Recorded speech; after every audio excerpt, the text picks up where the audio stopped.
Pada zaman dahulu kala, di kawasan Asia Tenggara, tepatnya di Pulau Jawa, ada sebuah desa yang namanya berasal dari nama buah, yaitu buah maja. Tanahnya subur dan menghasilkan pangan yang melimpah ruah. Bahkan hasil buminya dikirim ke berbagai wilayah di Asia. Seiring waktu berlalu, kawasan ini menjadi tempat berdirinya sebuah kerajaan yang sangat besar. Kerajaan itu bahkan terkenal ke seluruh Asia dan ditakuti oleh kerajaan lain. Di sana ada seorang raja yang memimpin negerinya dengan penuh kewibawaan. Rakyatnya semakin makmur, wilayahnya semakin luas, prajuritnya semakin kuat. Semua orang pada masa itu tahu kalau kerajaan yang makmur itu terkenal dengan nama Majapahit. Tapi ada cerita lain yang terjadi di Majapahit. Ini tentang awal kemunculan genderuwo di Nusantara. Dulu ada desa yang namanya Desa Walandit. Desa itu masih daerah kekuasaan Kerajaan Majapahit. Di Desa Walandit hiduplah seorang pemuda bernama Daru. Umur Daru saat itu sekitar 25 tahunan. Dari kecil Daru punya kepribadian yang aneh. Dia mudah sekali marah, bahagia, dan sedih di waktu yang singkat. Kalau bahasa sekarangnya, si Daru ini punya mood yang swing banget lah. Makanya dari kecil dia dijauhi sama teman-temannya karena Daru sering banget buat masalah dan ujung-ujungnya berantem. Bahkan dia pernah nyelakain temannya sendiri pakai batu yang dia lempar ke kepala temannya. Wajar kalau semua teman-temannya Daru itu takut sama si Daru. Alhasil, anak itu hanya main sendirian di belakang rumahnya. Bukan hanya anak-anak kecil yang menjauhi Daru, tapi orang-orang dewasa juga nggak mau deket-deket sama anak itu. Terutama kaum perempuan ya. Pas umur Daru menginjak 10 tahun, dia punya ketertarikan yang nggak wajar pada perempuan. Setiap ada perempuan yang lewat di belakang rumahnya, pasti Daru kejar, lalu dia tepuk bokong perempuan itu. Beberapa orang yang jadi korban kenakalan Daru sempat mendatangi rumah anak itu dan protes ke kedua orang tuanya. Hal tersebut membuat kedua orang tuanya Daru malu bukan main.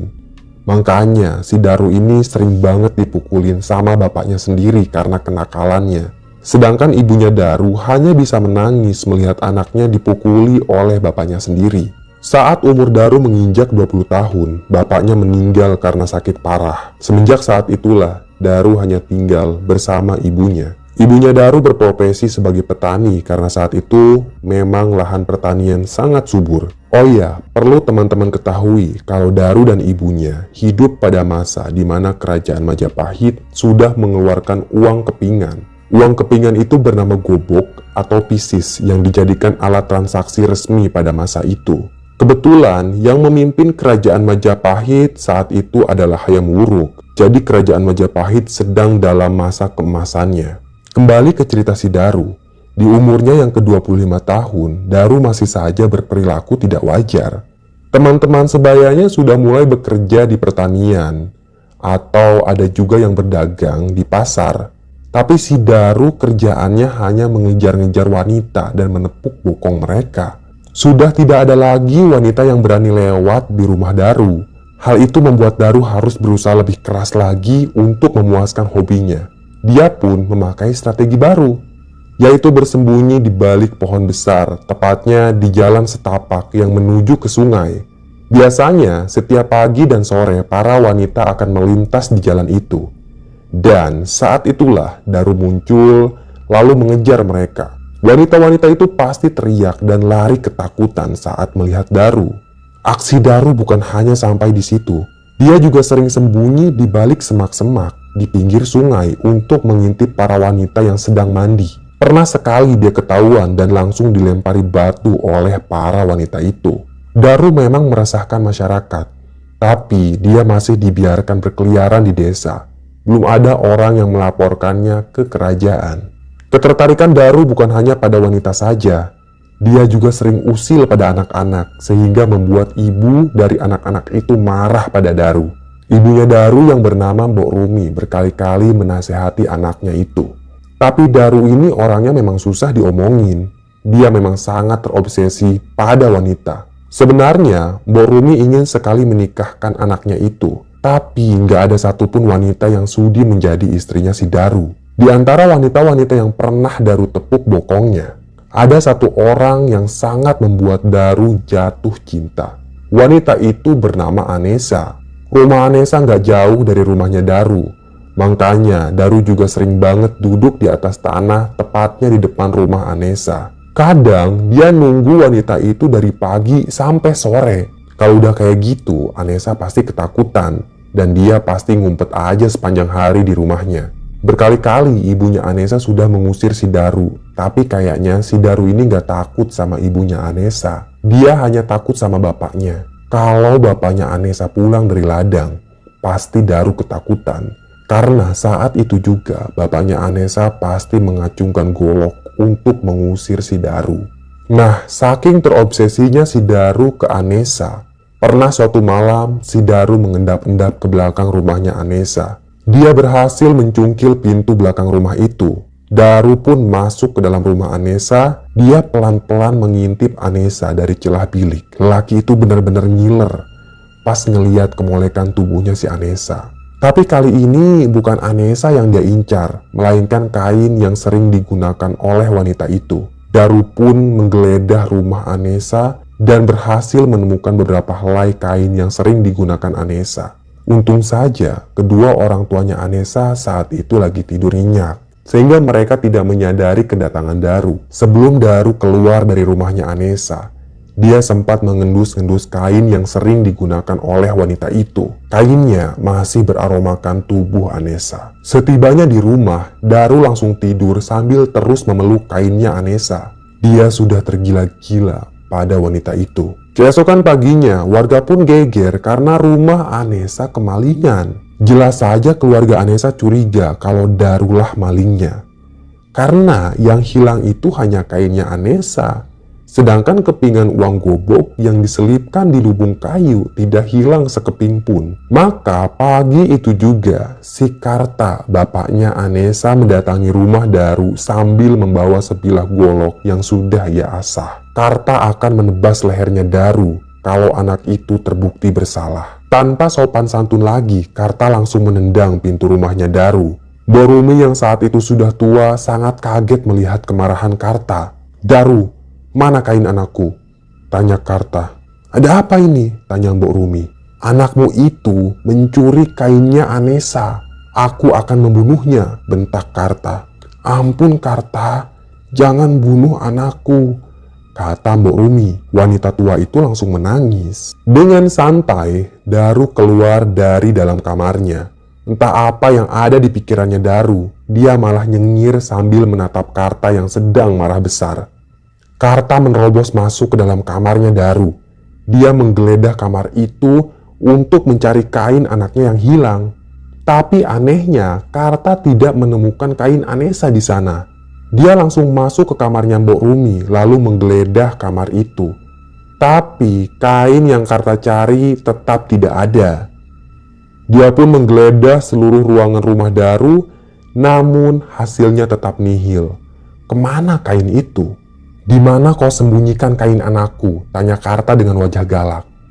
Daru menggelengkan kepala. "Aku tidak mencurinya," jawab Daru sambil nyengir. Karena tidak ada bukti kalau Daru pencurinya, Karta pun pulang dengan perasaan kesal. Dia akan terus mencari tahu siapa pencuri kain anaknya itu. Asal teman-teman tahu ya, walau tingkah Daru seperti orang gila, tapi otaknya itu memang cerdas. Sebelum subuh, dia sudah menggali tanah di dapur, kemudian mengubur kain milik Anesa.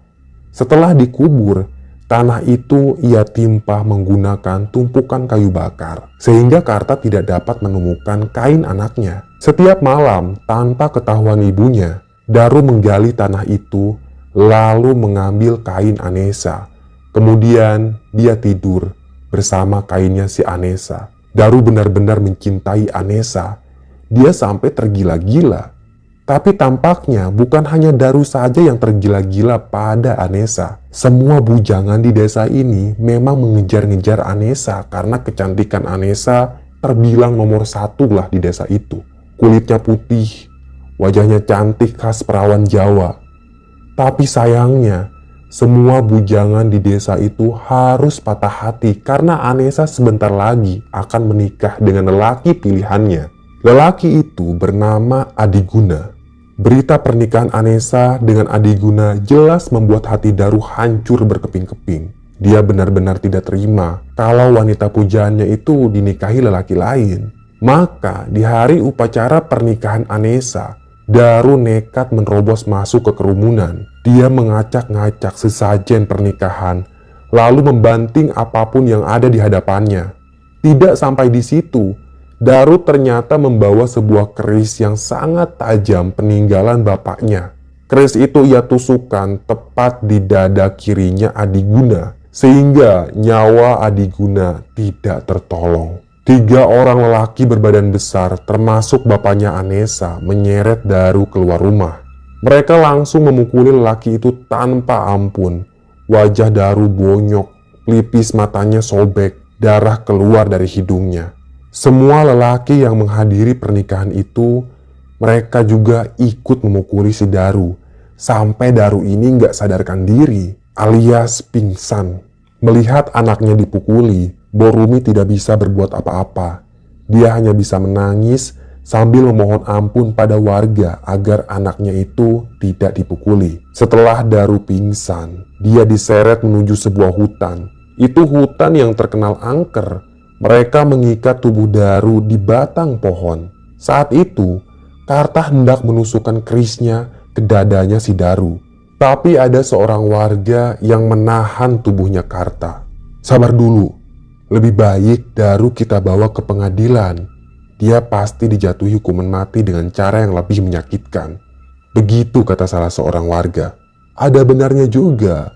Kalau Daru dibawa ke pengadilan, pasti dia dijatuhi hukuman mati dengan cara yang sangat menyakitkan.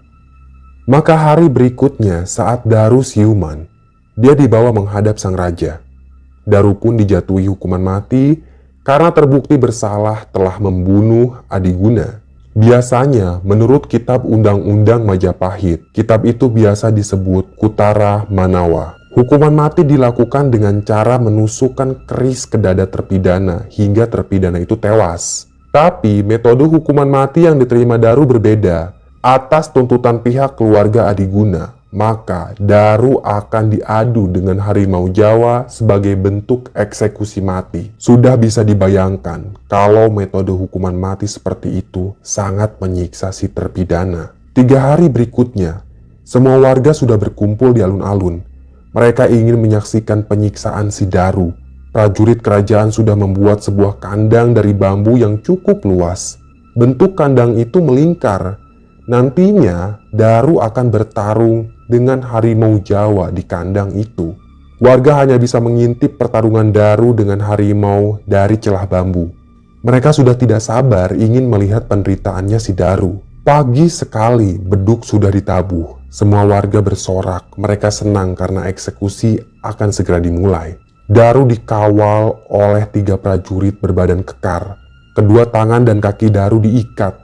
Setelah berada di dalam kandang, tali yang mengikat tangan dan kakinya Daru dilepas. Saat itu juga, wajah Daru benar-benar ketakutan. Warga yang mengintipnya dari celah bambu, mereka tidak berhenti menyumpahi si Daru.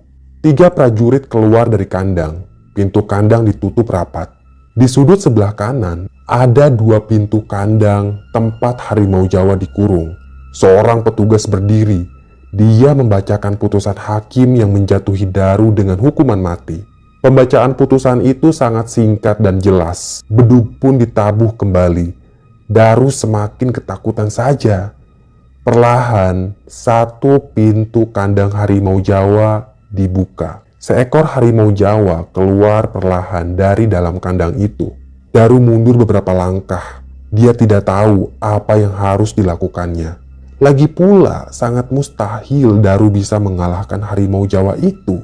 Tak lama kemudian, saat harimau itu menyadari targetnya bergerak mundur, harimau itu langsung lari menerkam si Daru. Daru kaget, dia sempat tersungkur, dan dengan refleks tangannya Daru itu mencengkram sebuah batu yang ukurannya sekepalan tangan orang dewasa. Daru langsung menghantamkan batu itu tepat di kepala si harimau. Seketika, Daru pun lepas dari cengkeraman harimau. Melihat perlawanan yang dilakukan Daru, petugas pun langsung mengeluarkan harimau kedua dari dalam kandang.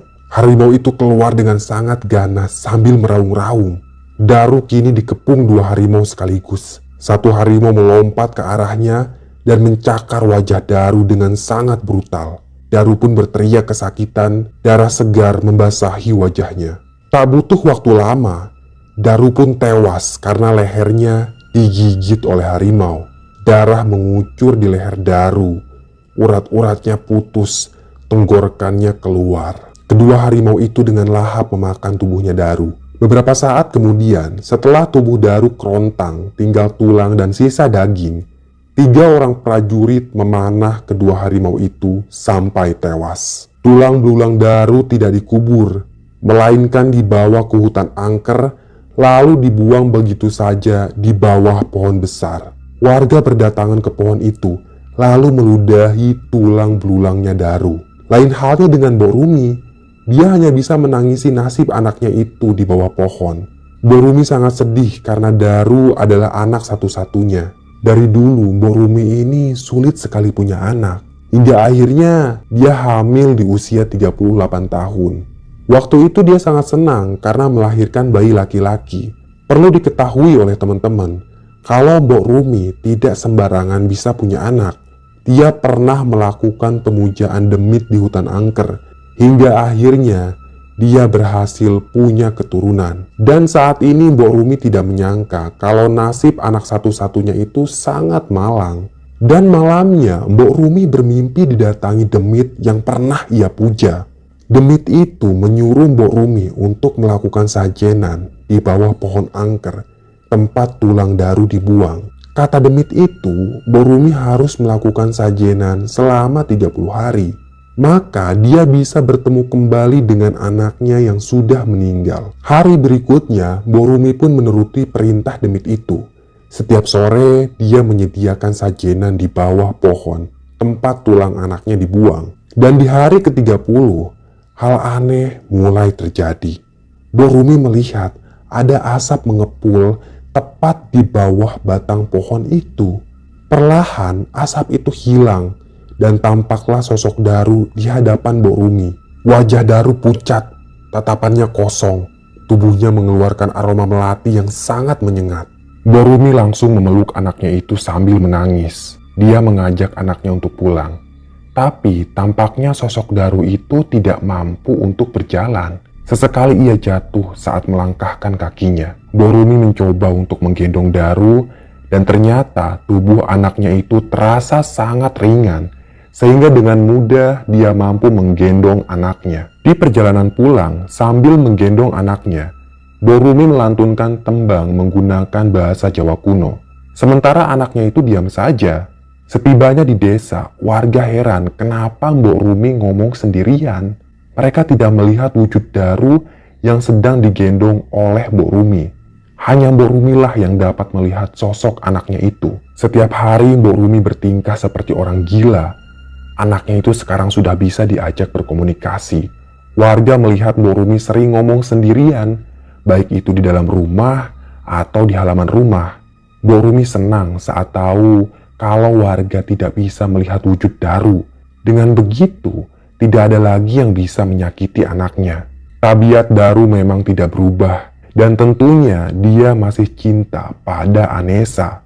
Maka di suatu malam, Daru masuk ke dalam rumahnya Anesa. Saat itu seperti biasa, Anesa sedang tidur dengan sangat nyenyak. Daru yang sekarang memang sudah menjadi demit, dia bisa menembus rumah Anesa dengan sangat mudah. Karena tidak kuat melihat kemolekan tubuh Anesa, Daru pun menyetubuhi perempuan itu.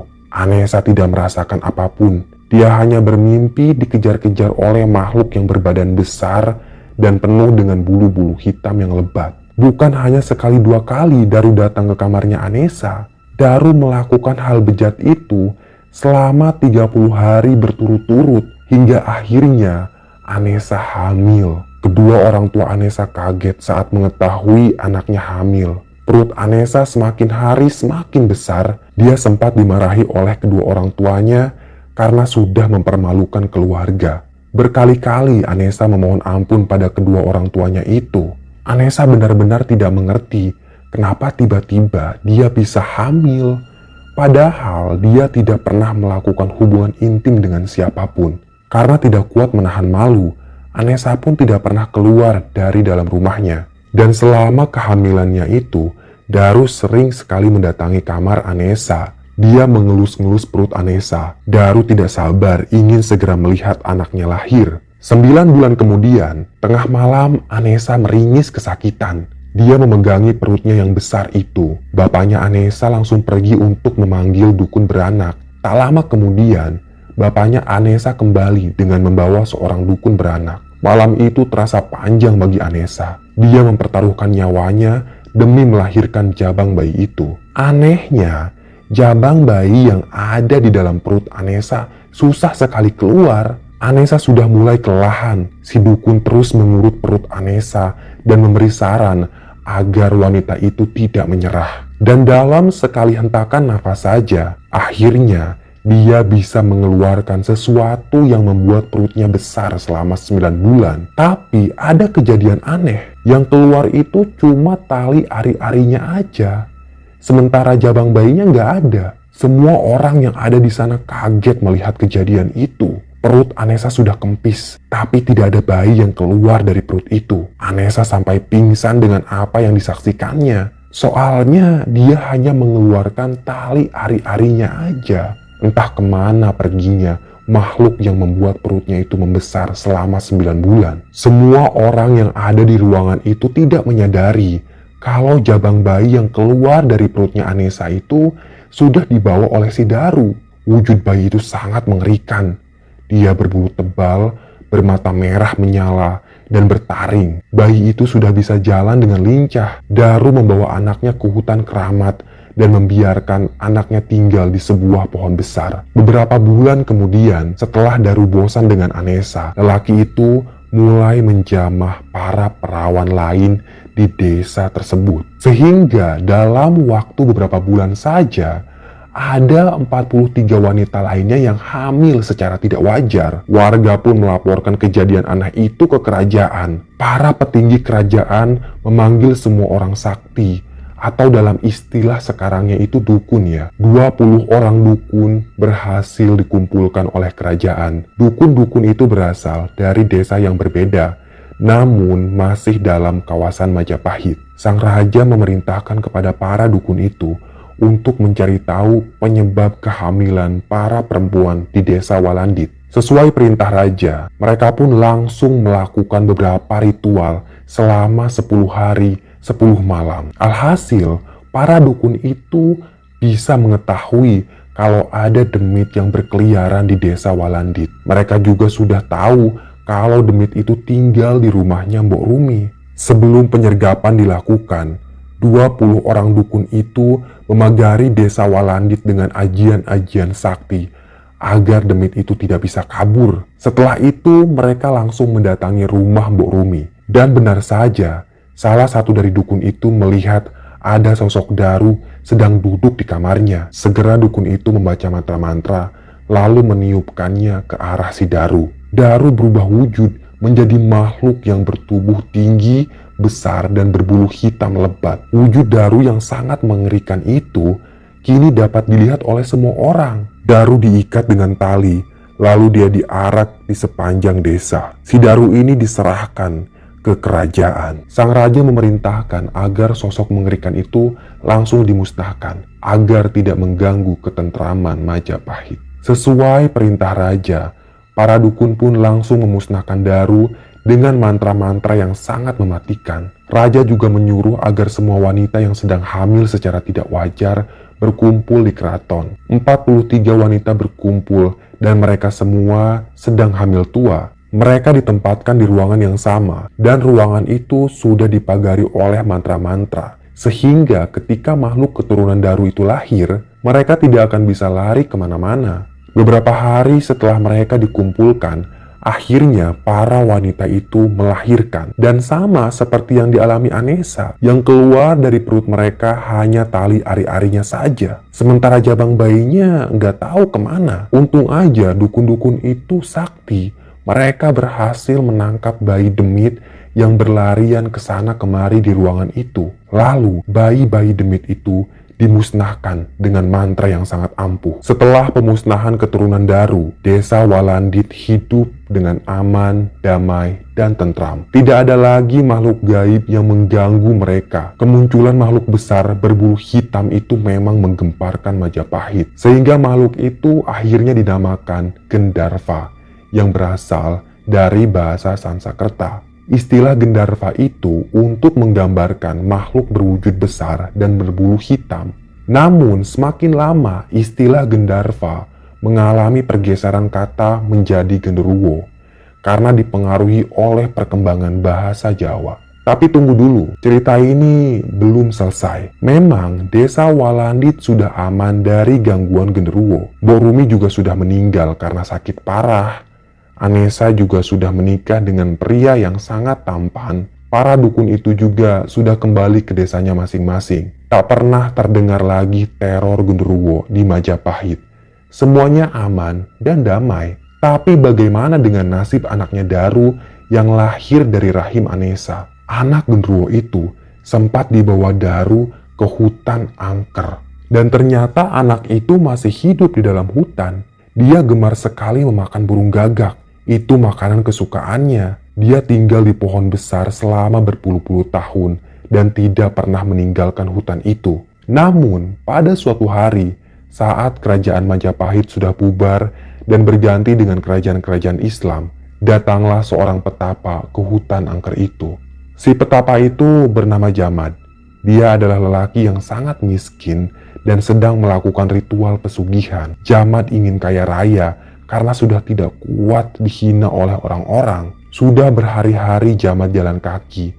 Dia dapat petunjuk dari guru spiritualnya untuk mendatangi hutan ini dengan membawa sate burung gagak. Kata guru spiritualnya itu, nanti Jamad akan bertemu dengan genderuwo di hutan ini. Dia pun duduk sila di depan sebuah pohon besar. Saat itu hari sudah mulai gelap. Jamad mengeluarkan sate gagak dan mulai membaca mantra-mantra yang diajari oleh gurunya. Tak lama kemudian, terdengarlah suara raungan yang sangat mengerikan. Samar-samar muncul sosok genderuwo di depan pohon itu. Jamad menggendong genderuwo itu dan membawanya pulang. Ia memelihara si genderuwo dan memberinya sajenan setiap hari. Jamad juga memberi makan genderuwo itu dengan sate burung gagak kesukaannya. Semakin lama kekayaan Jamad semakin bertambah karena si genderuwo itu. Sementara itu, genderuwo yang dipelihara Jamad semakin meresahkan warga. Kini genderuwo itu sudah mengenal nafsu pada wanita. Seperti kata istilah, buah jatuh memang tidak akan jauh dari pohonnya. Genderuwo itu memang mewarisi tabiat Daru yang gemar meniduri wanita. Tak jarang, genderuwo peliharaannya Jamad itu merubah wujudnya menyerupai suami orang demi meniduri seorang wanita. Semakin lama, keturunan genderuwo semakin banyak dan menyebar ke seluruh pulau Jawa. Orang-orang biasa melingkari rumahnya dengan garam yang sudah dibacakan mantra agar genderuwo itu tidak masuk ke dalam rumah. Sehingga yang bisa para genderuwo itu lakukan hanya menggoda orang-orang yang lewat di tempat-tempat angker seperti pohon. Dan terkadang para genderuwo itu menepuk bokong wanita kalau ada kesempatan.